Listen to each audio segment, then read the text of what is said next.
ഇപ്പോൾ കേരളത്തിലെ യൂണിവേഴ്സിറ്റികൾക്ക് കീഴിലുള്ള കോളേജുകളിൽ നടന്ന തെരഞ്ഞെടുപ്പിൽ അതിദയനീയമായ പരാജയം SFI നേരിട്ടുകൊണ്ടിരിക്കുകയാണ്.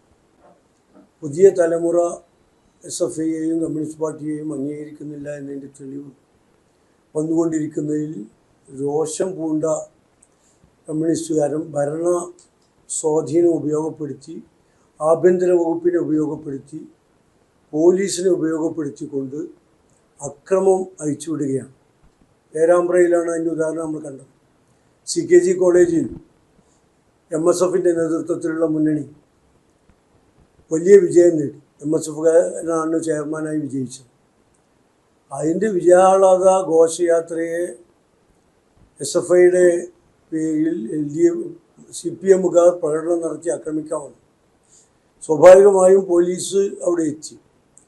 അത്തരമൊരു സാഹചര്യം, സംഘർഷഭരിതമായൊരു സാഹചര്യം ഉണ്ടായപ്പോൾ അവിടെ സമാധാനം ആഹ്വാനം ചെയ്യാനും സമ്മേളനം പാലിക്കാനും ആഹ്വാനം ചെയ്ത് ബഹുമാനപ്പെട്ട MP അവിടെ എത്തിച്ചേർന്നു. യാതൊരു പ്രകോപനവും ഉണ്ടായിട്ടില്ല. പോലീസുകാരൻ ഒരു ജനപ്രതിനിധിയെ, ലോകസഭയിലേക്ക് ലക്ഷക്കണക്കിന് വോട്ടിന് വിജയിച്ച ഒരു MPയെ പരസ്യമായി അടിക്കുകയാണ്. തലക്കാണ് അടിക്കുന്നത്. ആദ്യത്തെ അടി തലക്ക് കൊണ്ടു, രണ്ടാമത്തെ അടി തല നീക്കിയപ്പോൾ മൂക്കിന് കൊണ്ടു. തലക്ക് 8 സ്റ്റിച്ചുണ്ട്, മൂക്കിന് എല്ല് പൊട്ടി. കേരളത്തിലൊരു ജനപ്രതിനിധിയുടെ അവസ്ഥ ഇതാണെങ്കിൽ സാധാരണ ജനങ്ങളുടെ അവസ്ഥ എന്താ? അതിനുശേഷം ഈ അക്രമങ്ങളും അരാജകത്വവും സൃഷ്ടിച്ച ആളുകളെ വെറുതെ വിട്ട് UDSFൻ്റെ കുട്ടികളുടെയും യുവാക്കളുടെയും പേരിൽ കള്ളക്കേസെടുത്ത് അവരെ ദ്രോഹിക്കുകയാണ്. എല്ലാ ദിവസവും വീടുകളിൽ കയറി റെയ്ഡാണ്. മുസ്ലിം ലീഗിൻ്റെ പ്രവർത്തകരെ, കോൺഗ്രസ്സുകാരൻ്റെ പ്രവർത്തകരെയൊക്കെ കുറേ പേരെ പിടിച്ച് ജയിലിലിട്ടിട്ടുണ്ട്. ഇപ്പോഴും വീടുകളിൽ രാത്രികാലങ്ങളിൽ പോലീസിൻ്റെ അക്രമങ്ങൾ സഹിക്കാൻ പറ്റാത്തതാണ്. ഇപ്പോഴും റെയ്ഡ്. ഒറ്റ ദിവസവും രാത്രി UDFൻ്റെ പ്രവർത്തകർക്ക് വീടുകളിൽ കിടന്നുറങ്ങാൻ പറ്റാത്ത അവസ്ഥയാണ്. നമുക്കറിയാം, ഇപ്പോൾ 2 FIR ഇടേണ്ടി വന്നു പോലീസിന്. പോലീസിൻ്റെ ആദ്യത്തെ FIR പിന്നെ പേരാമ്പ്ര സംഭവം സംബന്ധിച്ച് DYSPയുടെ കയ്യിലുണ്ടായിരുന്ന ഗ്രനേഡ് ബഹളത്തിനിടയിൽ അതിൻ്റെ പിന്നൂരി അദ്ദേഹത്തിൻ്റെ കയ്യിൽ നിന്ന് താഴെ വീട് പൊട്ടി അദ്ദേഹത്തിൻ്റെ കാലിന് പരിക്കേറ്റു. 10-ാം തീയതിയിലെ FIR ആണ്. അത് കഴിഞ്ഞിട്ട് അപ്പോൾ അക്രമം ഉണ്ടാക്കിയത് ആരാണെന്നും കുഴപ്പമുണ്ടാക്കിയത് ആരാണെന്നും ഉറപ്പാണ്. എന്നിട്ട് അത് മറച്ചു വെക്കാൻ, MPക്ക് പരിക്ക് പറ്റിയതും അടിച്ചതൊക്കെ ന്യായീകരിക്കാൻ 3 ദിവസം കഴിഞ്ഞ് മറ്റൊരു FIR ഇടാണ്. അതിൽ പറയുന്നത് UDSFൻ്റെ കുട്ടികൾ ഗ്രനേഡ് എറിഞ്ഞു എന്നാണ്. അപ്പോൾ ഇത്തരം 2 FIR മാറ്റി എഴുതാൻ പോലും, കൃത്രിമം കാണിക്കാൻ പോലും തയ്യാറാകുന്നു ആഭ്യന്തര വകുപ്പ്.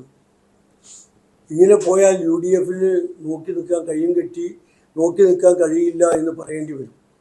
അതുപോലെ തന്നെയാണ് തേഞ്ഞിപ്പലത്ത് എന്താ സംഭവിച്ചത്? DSU, ഡിപ്പാർട്ട്മെൻ്റൽ സ്റ്റുഡൻസ് യൂണിയൻ, ഇതുവരെ SFIൻ്റെ കയ്യിലായിരുന്നു. ഡിപ്പാർട്ട്മെൻ്റൽ സ്റ്റുഡൻസ് യൂണിയൻ ഇതുവരെ SFIയുടെ കയ്യിലായിരുന്നു.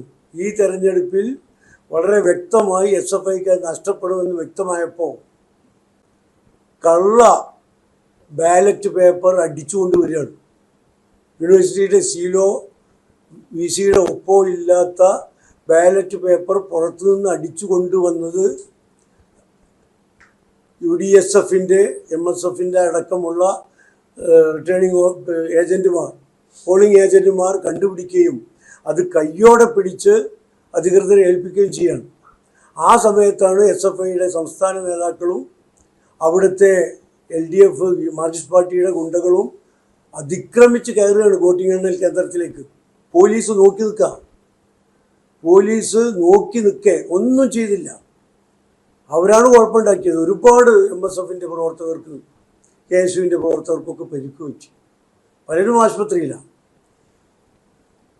അത്തരമൊരു സാഹചര്യം ഉണ്ടായിട്ട് പോലും MSF പ്രവർത്തകർക്കെതിരെയാണ് കേസ്, KSU പ്രവർത്തകർക്കെതിരെയാണ് കേസ്. SFIക്കാർക്ക് ഒരു കേസ് പോലും എടുത്തിട്ടില്ല. ഏകപക്ഷീയമായി നടപടിയെടുക്കുന്നു. 10 MSF പ്രവർത്തകർ അറസ്റ്റിലും ജയിലിലും ഉള്ളത്. അപ്പോൾ ഇത്തരമൊരു സാഹചര്യം കുഴപ്പമുണ്ടായി, രണ്ടു കൂട്ടരും തമ്മിൽ കുഴപ്പമുണ്ടായി, പരസ്പരം കല്ലേറുണ്ടായി. ആ കല്ലേറിനിടയിൽ ഒരു പോലീസുകാരന് പരിക്ക് പറ്റിയിട്ടുണ്ട്. പക്ഷെ അത് ഞങ്ങളെ സംബന്ധിച്ച് പ്രവർത്തകർ പറയുന്നത് SFIക്കാരൻ എറിഞ്ഞാണെന്നാണ്. ഏതായിരുന്നാലും രണ്ടു കൂട്ടരും അങ്ങോട്ടും ഇങ്ങോട്ടും എറിയേണ്ടി വന്നിട്ടുണ്ട്. പക്ഷെ അതിൽ ഏകപക്ഷീയമായി കേസെടുക്കുക എന്ന് പറഞ്ഞാൽ അത് ആഭ്യന്തര വകുപ്പിൻ്റെ ദുരുപയോഗമാണ്. ഈ ഇറങ്ങിപ്പോകാൻ നേരത്ത് ഇത്തരം ഭരണ സ്വാധീനം ഉപയോഗിച്ചുകൊണ്ട് നിരപരാധികൾ ആളുകളെ കസ്റ്റഡിയിലെടുക്കുകയും അവർ ഇപ്പോഴും വീടുകളിൽ റെയ്ഡ് നടത്തിക്കൊണ്ടിരിക്കുകയാണ്. ബഹുമാനപ്പെട്ട കുഞ്ഞാലിക്കുട്ടി സാഹിബ് അടക്കമുള്ള നേതാക്കന്മാർ, ഉയർന്ന പോലീസ് DGP അടക്കമുള്ള ഉയർന്ന പോലീസ് ഉദ്യോഗസ്ഥന്മാരുമായി ഈ 2 കാര്യങ്ങൾ, പേരാമ്പ്രയിലെ പ്രശ്നവും യൂണിവേഴ്സിറ്റിയിലെ പ്രശ്നവും സംസാരിച്ചിട്ടുണ്ട്.